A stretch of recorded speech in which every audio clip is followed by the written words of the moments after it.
Pablo Mira, l'humoriste de Quotidien anime un prime time intitulé 80 comprises, mêlant information et divertissement ce mardi 31 janvier sur TMC. Une première pour l'humoriste. Entretien. Belle consécration pour Pablo Mira. L'humoriste de Quotidien orchestre son premier prime time 80 comprises, une déclinaison de sa chronique qu'il anime 3 fois par semaine dans le talk show présenté par Yann Barthès. Diffusée ce mardi 31 janvier à 21h15 sur TMC, l'émission mêle à la fois information et divertissement à travers des sketchs, des magnétos et des interviews en plateau, dans un cadre au faux air des late shows américains.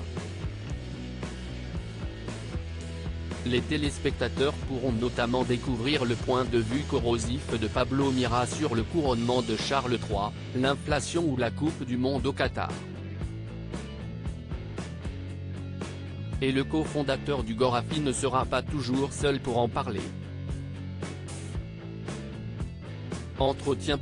J'ai toujours eu cette envie et ce plaisir d'interviewer les gens télé-loisirs. Comment est née l'idée de ce prime time ?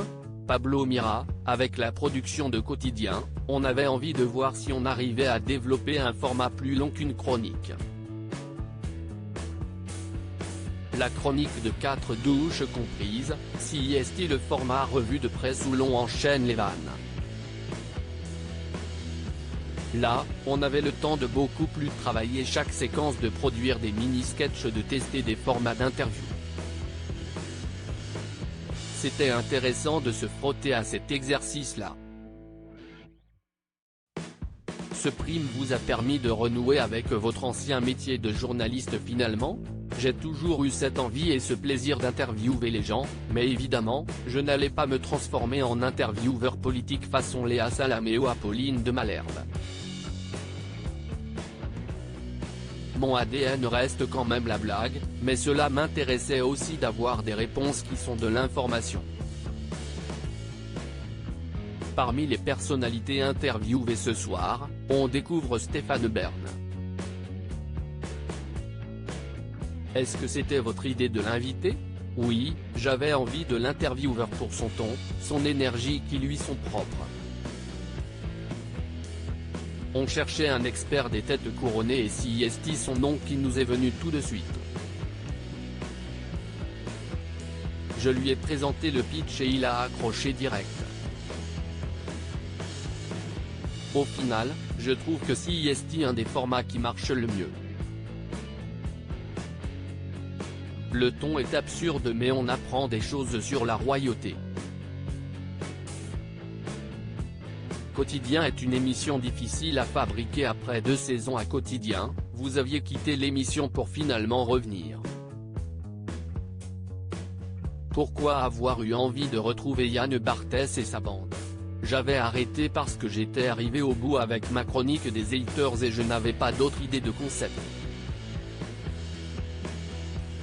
Puis plus tard, j'ai créé ce personnage du réac sur scène et dans ma chronique sur France Inter, que le producteur de Quotidien, note de la rédaction, a apprécié. Il m'a proposé de revenir fin 2021 et j'ai accepté parce que je trouvais que ce personnage politique et sociétal était pertinent avec l'année électorale qui arrivait. Est-ce que vous pouvez nous en dire plus sur l'ambiance hors antenne avec Yann Barthès et les autres chroniqueurs ? On est à Stakhanovistland, rire. On est au bureau ensemble mais les journées sont à flux tendu.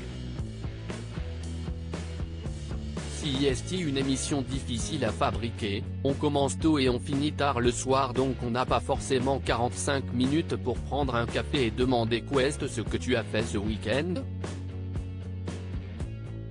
Les chroniqueurs de Quotidien sont assez forts en autodérision pendant vos chroniques, vous n'hésitez pas à charrier les autres chroniqueurs et souvent Étienne Carbonnier.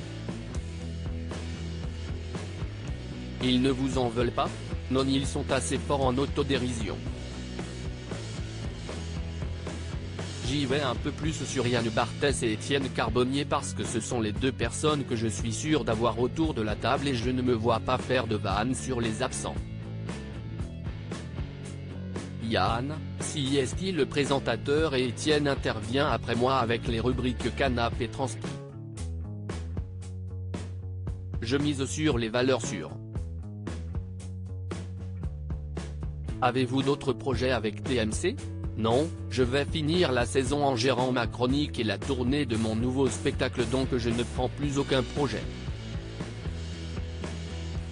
Concernant 80 douches comprises, les audiences de ce prime vont être déterminantes, pour savoir si on part sur un second numéro ou pas.